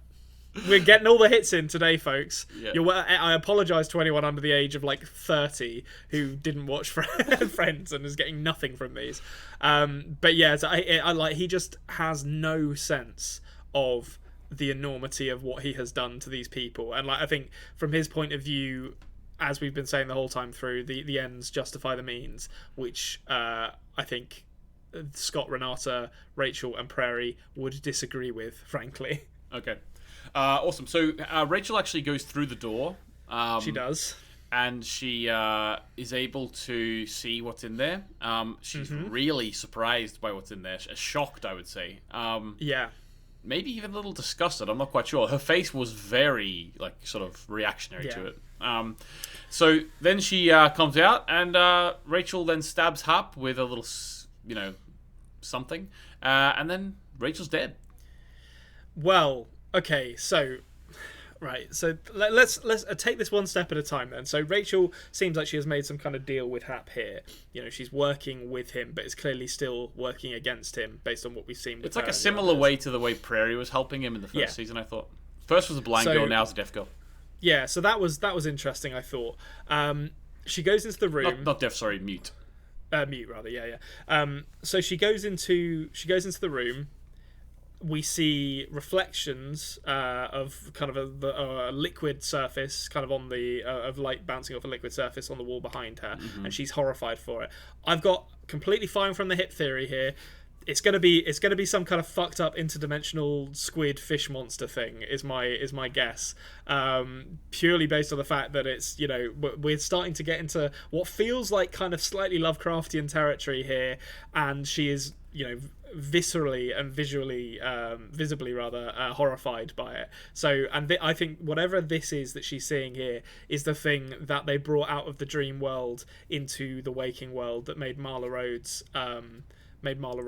quit Curie, essentially. So that's that.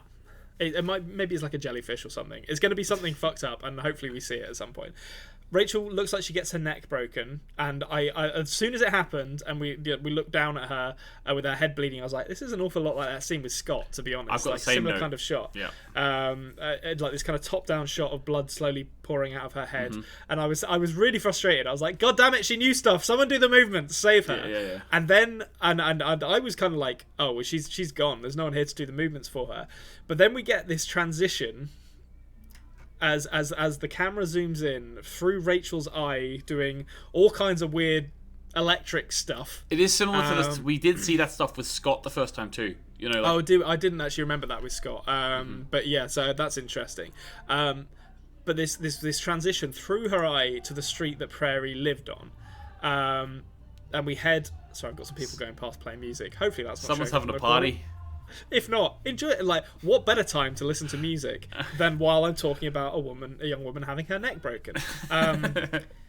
So we zoom through the street. We head into a house with lots of plants, which I feel like you say it's the original. I think it's Crestwood. It's called the original town from in Michigan from the first season we go into. Yeah.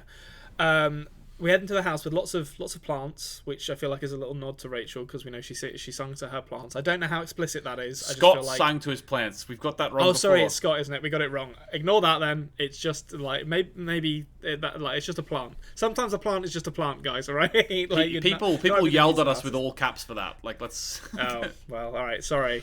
That's just as well you've reminded me because otherwise that would have formed. It wasn't going to be a basis of this theory, but I just thought it was interesting. But disregard that. So we head into a house. Lots of stuff wrapped up. So someone's either moving out or moving in. And then we get into a bedroom. And it looks like this is Buck's bedroom to me. What made you think that? I actually didn't write it down, but I know for a fact it was Buck's bedroom. Is there like the picture of him on a wall? No, he's sitting on his bed, and then, he's sitting on the bed. That's right. And then I think his mom says Michelle, and he says, "My name's not Michelle. My name's Buck." We see him through the mirror. Oh, okay, fine. Yeah, I did myself in there because I wrote in my notes goes into Buck's room, so there must have been something that I saw that was like, oh, this is obviously Buck's room. Yeah. Didn't write down what it was. Okay, and then we see like the mirror kind of ripple with that same energy that we saw in Rachel's eye when she was dying.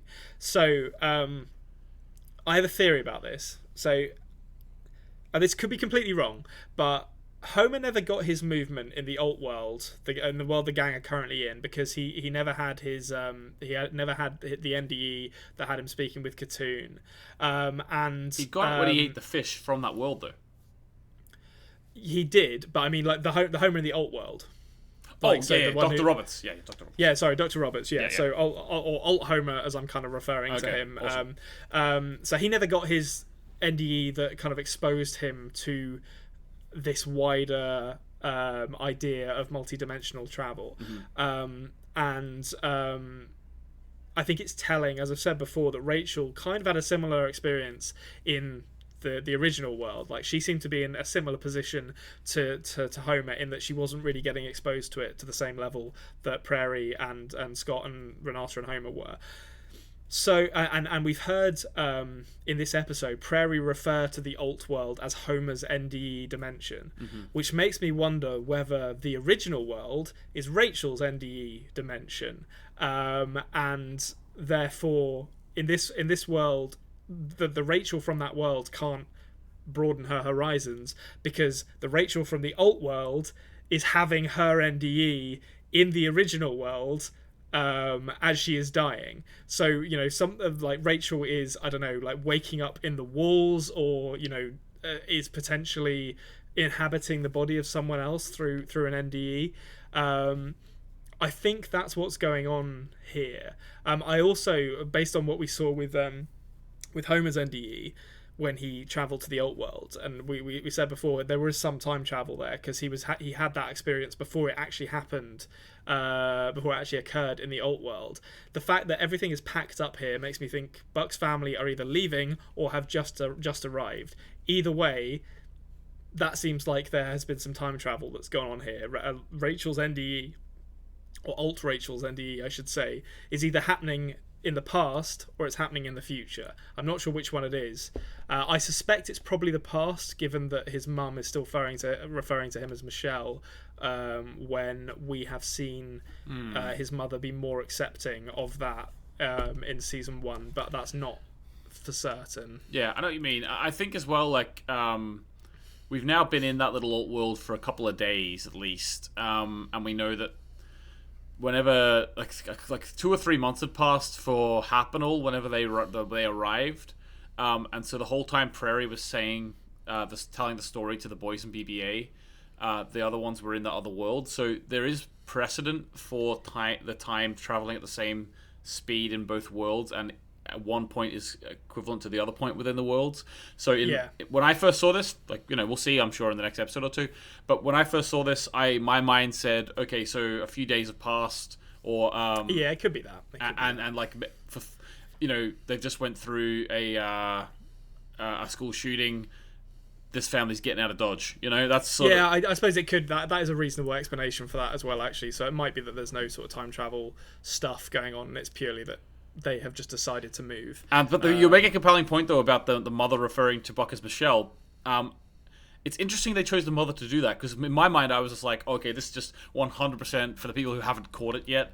Buck is Michelle in the other world. This is, you know, reminding you that Buck's name was Michelle. And for me, it's interesting that they got the mum to do that. I think it is true what you're saying. The mum was very accepting of Buck, but the father was having an issue with it. So it's interesting that the mother sort of slipped back into Michelle there for a bit. Yeah. Okay, so I will say before we go into the roundup that I don't want to piggyback on your theory here, but when I first watched this, I'm going to be honest with you, I thought the exact same thing. I thought that... Oh, nice. I thought that it was showing that, like, Hap had the wrong Rachel, basically. Like, the Rachel who actually was going to NDEs was the Rachel from this new world, and that Rachel... and I find that really interesting, because it means that... I'm not going to say what else I'm thinking, because I don't want to give anything away. But I like. Okay.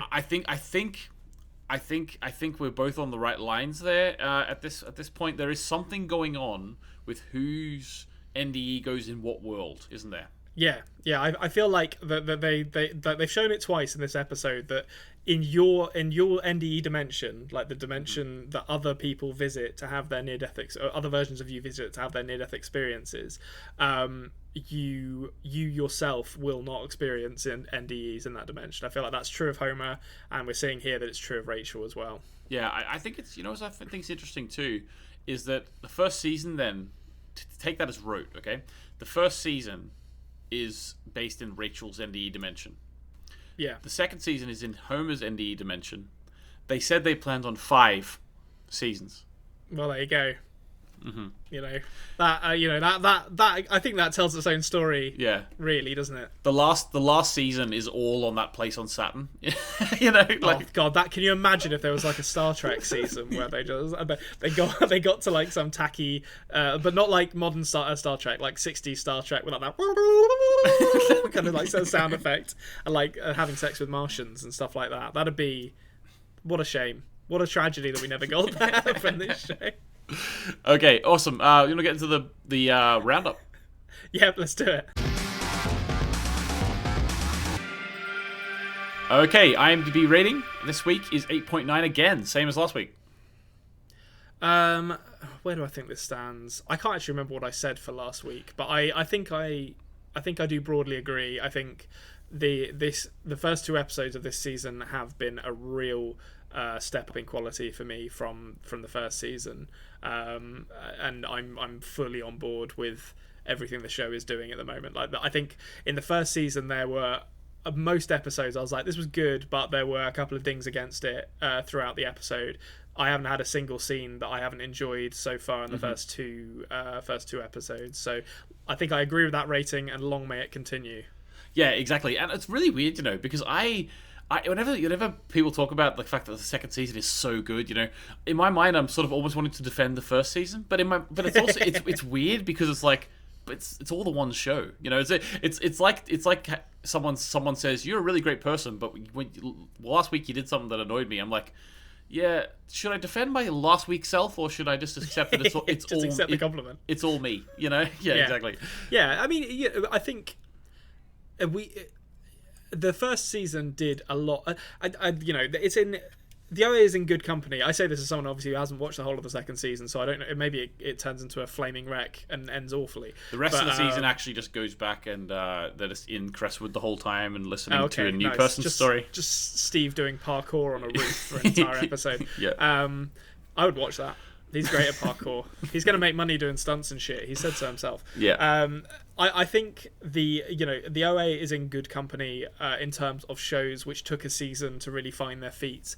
I think that's true of The Expanse. I think it's true of loads of comedy shows. So I don't think it's a particularly unheard of thing for shows to take a while. And I think it also, just in terms of their ambition and their confidence in what they were doing, you can see that by this season they were really like they kind of knew what they were doing, and they'd found a kind of narrative flow, and were just hitting it over and over again. Whereas I think the first season was maybe a bit more tentative in what they were trying to do. Yeah, I think you're exactly right there. And what I would even add to that and say, it's almost as if when they saw, actually, we can get people to love the show, even though we're putting in these strange and weird and otherworldly movements. Like, they went with us for the movements, so they're going to go with us whatever we do. So let's just really open up our creativity here, and let's have people growing seeds out of their head, Yeah, absolutely. And I'm all for it. Exactly. Right, okay, so summary of theories. Okay, oh Jesus, okay. I'm sure there's a couple you didn't tell us yet. Yeah, I might have not really meant, because some of these are smaller than others. So, and again, it's not a perfect system, guys. If you're new to the show, I may have missed some. Please tell me. I do try and keep it as honest as possible. So, first one is already wrong. It's already wrong. I know it's wrong in my heart of hearts, but I'm going to read it out anyway. And I don't actually think we mentioned this in the show, because by the end of the episode, I was like, well, that's wrong, so I'm not going to mention it. But Homer has travelled somewhere else. So my first read of Homer was that their Homer wasn't in the old world Homer. He was in a different Homer that they were going to have to go and find. I'm 99% sure that's wrong. He's in there, but kind of not accessible, let's say. So is your feeling at the minute, is it like is there a dominant person conscious within the body, and the other one's still there, or is there some sort of assimilation going on? I think I think there is a switch, but I think there are kind of like echoes of the previous owner left over to some extent, and the extent to which they remain depends on how forceful your will is in kind of taking over their body. So in the case of someone like Prairie, who is like all will all the time, there's basically nothing of Nina left in her. Whereas I think with Homer, who was clearly, his will was shaking when he did the movements in the field, I think there is a fair amount left of Dr. Johnston or Johnson, I can't remember. Roberts. Where did I get Johnson from? That's Prairie's name. That's Prairie's name. What am I doing? Honestly, am I even watching the right show? Well, you thought you weren't for 20 minutes. I remember. So that's true. Fair point. So yeah, Dr. Roberts left in him as opposed to Prairie / Nina. But as I say, I'm pretty sure that one's wrong. Okay, second theory. This house is going to be central to whatever the Q Symphony kids are trying to solve, and probably Pierre Ruskin too. Okay. Yeah. Pretty self-explanatory. Yep. Alt Rachel had an NDE, met her version of Katoon, lost her voice, and was eventually given a movement. I'm not sure about the movement part of that, actually. The movement seemed to have taken a bit of a backseat to the broader stuff. Well, we already got the fifth movement from the cop's wife. So is there a need for another one? No, not really. But I feel like I don't think it's about needing the movement. So maybe she could have got it if she was in the same situation of sort of looking for them. Yeah, that's true. So maybe the movement will probably be irrelevant there, to be honest. Okay, so this one is also wrong. Prairie, as we already know this, or well, don't know it, but heavily suspect it. Prairie is going to try and bring Homer home to these bodies with her. Oh, hold on, let me full screen that. With her ability to kind of direct her jumps. So that was the same kind of time. I was like, oh, maybe she's going to try and go to another dimension and like get Homer from wherever he's accidentally landed and bring him back. But I think that's wrong. Next one, the thing in Hap's locked room is the thing brought to the waking world from the dream world, which made Marlowe leave Curie. Okay. Can't wait to see what that is. Yeah. Can't wait to see what that is. Another one, the house is the map. Yep. Flower image is the window at the top of the greenhouse. The house gives you. There was a lot of house stuff going on here. It was coming thick and fast at the end of this episode. The house gives you a way to travel. And then this is kind of a continuation of the locked room one. The room Rachel found contains some kind of sea creature that can do weird interdimensional shit. That's broad. Very broad. Yeah. Well, you know. But I'm taking it. Okay, so this is this is kind of one of the big swings. So the first world is Rachel's NDE dimension, which is why she was never given a movement in it. And Rachel is having, or this should really say Alt Rachel. Alt Rachel is having an NDE in Buck's house in the original world at the end of the episode. Okay. Very interesting. So there was a bit, as I say, 27 theories in the whole of the first season. We're already up to 19, 2 episodes into this. So yeah. It looks like it's gonna be a lot to go through. Well, it looks like at the end of we finish season 2, we're going to have to do a extra summary or Konrad's Theory Matrix episode, which we didn't have to do at the end of season 1. We'll probably have to have an episode for that before we go into Dark with Emmett. Yeah. Well, we'll see. There may be no further theories. Yeah. It's all answered next episode. Bish bash bosh. Yeah, and then it's just parkour and BBA doing up a gym. Well, she gets a job at a new school, I think. Right. Okay. Yeah. So, all right. So let's go into some questions now. We've got a couple of questions. Okay, let's do it. A stranger from the outside. All right. First question comes from Helen, and Helen O'Grady is the one who pointed out that really cool thing about sort of the reading of Hap's or Jason Isaac's acting, I suppose I should say, the way that it was played. Questions. What do you think Curie stands for? Oh, that's hard. I almost feel like it's already been said, actually, and I've just missed it. But I think Helen has added here that she is just assuming it's an acronym because it's capitalized. Yeah, it must be an acronym, surely. You don't like... You don't all capitalize the name of something unless it's going to stand for something cool. Yeah. Okay, let's see. Capturing, unwaking, reflections, REM ideas. REM ideas. There you go. Well, we put an acronym within an acronym. Yeah. That's how you know they mean business. Yeah, It's acronyms all the way down. Capturing unwaking REM ideas. I think that actually probably is it. Actually, that's better than we thought we'd do. Okay, so Sarah L says in season 1 she woke up and when asked her name, she Prairie. This is and very confidently replied, "I'm the OA." Season 2 she replied nervously, "Prairie Johnson." Do you have any thoughts about that? Do you think it's significant?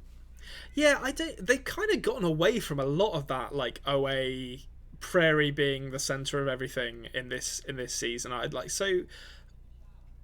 feel like maybe that's like I feel like thematically the show is deliberately doing that, and maybe that's a reflection of it. That in the first season felt, even though she was trapped for pretty much all of her story, there was a certain security to the first season. Like the narrative was very contained within these two groups of people, and we've just exploded out of that in the second scene, and I feel like that has shaken Prairie as a character's belief that she understands what is going on. Like she even though in the first season maybe she didn't fully grasp it, she knew we do these movements, we'll travel together, everything will be fine. And then suddenly she has traveled, and it's like, what the hell's going on? Like we've got people who are like suppressed, we've got like NDE dimensions that we don't fully understand, and I think maybe that's the case with her naming herself as Prairie rather than the OA. Maybe it's also just a way of her keeping herself rooted to her home dimension, so to speak, as well. Yeah, awesome. Okay, so Vic Disco says, as a Konrad, I had to watch this episode twice. Yeah, I don't blame you. Yeah. So for Konrad, if Prairie is right about the dimension being part of Homer's, Vic's made a mistake here. Said NED. Nice. Near experience. Come and watch my Ned talk. Yeah, Ned talk, exactly. My child, one in my family, is called Ned, so that's all I think about. So would it explain the scene where Homer wakes up in his apartment? Okay, let me read that again because I got sidetracked on the Ned thing. If Prairie is right about the dimension being part of Homer's NDE, would it explain the scene where Homer wakes up in his apartment at the beginning of the episode? Yeah. No, I think that Homer is just kind of living his life. I didn't notice anything weird, unless there was an instance in this where original Homer seems to show up. Oh, Vic actually expands it, says, don't you find it kind of odd that a doctor would be living with two roommates? I can't think of I can't think of one doctor who would. Perhaps listen. Yeah. Vic Disco has clearly never seen Grey's Anatomy because they are all living together and getting up to all sorts. I get the impression from Homer that he's quite a junior doctor, so with a lot of like tuition fees to pay, and I think my understanding, and again this is based on Grey's Anatomy, is that a lot of like young doctors will live together just to try and save some money. So I assume that's what he's doing there. He's living with other doctors who work either on Treasure Island or in a similar location. Also, yeah, we also talked about how San Francisco prices are really huge. So yeah, he exactly. I think he's a resident. Like, I don't think he's a fully fledged everything yet. You know what I mean? Yeah, like you need to be earning surgeon money before you can afford to buy like a 1-bedroom flat in San Francisco, based on what I know about the housing market there. Yeah, exactly. Okay, so Latrice is also a fellow Konrad. Nice. Lots of Konrads coming in today. So Latrice, if you don't know Latrice, look at the comments of the videos. Latrice puts their thoughts in there. Really, really detailed thoughts. And yeah, they're really interesting. Always great to read. Yeah. Latrice says, asked the question twice, but I'm going to read the clarified one. Latrice sort of simplified it down here first. When Prairie traveled dimensions, we touched upon this a little bit, but the way Latrice asks it is good. Instead of Nina racing Nina's mind, did Prairie just join her and become like the top personality, multiple minds in the same body? No, I don't think they're erased. I think they swap. That's my but I think, as I said in regards to Homer, I think there is a certain amount of leftovers that can impact things if your will is not strong enough when you jump. Like plaque on teeth, basically.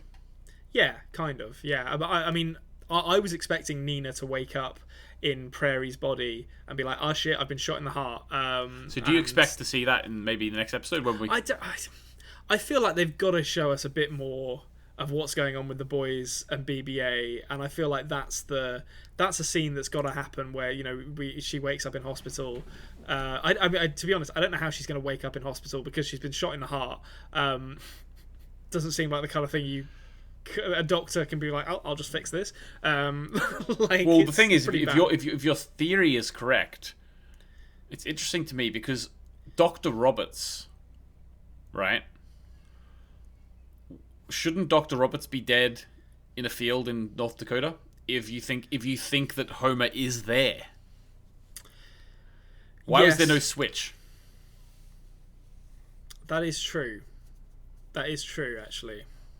So maybe, yeah, and I suppose actually on reflection, thinking about the pink-haired kid who's kind of gone nuts, it seems like that has happened because he has shared so much of himself with the 47 other versions of himself that he has kind of joined. So maybe there is like a kind of symbiosis that goes on where you're all in there at once, like kind of vying for space. That certainly seems like the kind of thing that would send you insane. Yeah, it does. Okay, awesome. Well, there we go, guys. That's episode 2. This is a long episode. We'll try and trim down the episodes from here on out. As we're getting into this show and it's becoming like a lot more discussion worthy. We had the first season where everything was very slow. There wasn't that much to talk about sometimes. Whereas this season we've been caught off guard a little bit by how much we've got to talk about, and we don't really know how to plan for how much we're going to say because we don't really know. It's like there's so much more to talk about each episode now. So we'll try and like sort of rein ourselves in. With Dark though, sometimes we really can't do that. So it is what it is. You're here to listen to us ramble on. We'll do it. Someone actually put a comment last week saying, "Great, I really enjoyed it, but a bit too rambly." Well, I don't think we can get rid of the ramble. Unfortunately, no, the ramble's half the fun. If we took out the ramble, it would just be nothing. It would just be us being like, I don't know, it was a good show. Yeah, exactly. That's what you come for the ramble. You come for the ramble. Yeah. You stay for the saliva. But okay, so thanks very much, guys. We'll see you next week for another episode of the OA. If you could please subscribe to the Culture Cave, that would be fantastic. Could you subscribe on audio apps as well? I just noticed, actually, Konrad, as well, our podcasts, the 3 of them, Dark Discussions, the After Dark podcast, and the Best Movie Podcast Ever, they actually have all received 5-star reviews on iTunes, on the Apple podcasting apps. Thank you very much, whoever gave us 5-star reviews there. I think we've only asked for them like 2 or 3 times, but if you could give us 5-star reviews, that really does help us. Konrad loves the 5 stars. I want an honest review. But yeah, so honesty is secondary. Yeah, honesty is the second best policy. So basically, could you please like the video on YouTube if you haven't already? Send us an email, adpodmail@gmail.com if you want to talk to us. Also, if you want to ask Konrad a question, you can either send us an email or you can put it underneath this video. Thank you very much. T-shirt link in the description. Discord link in the description if you want to have a chat with all the community. We've got a great community going here. We're all over there. Thanks very much for joining us. Goodbye. Goodbye. Thank you for listening. The After Dark podcast has been a Culture Cave production. Please subscribe on audio apps as well as on YouTube at The Culture Cave. Join us next week as Konrad journeys further into the unknown.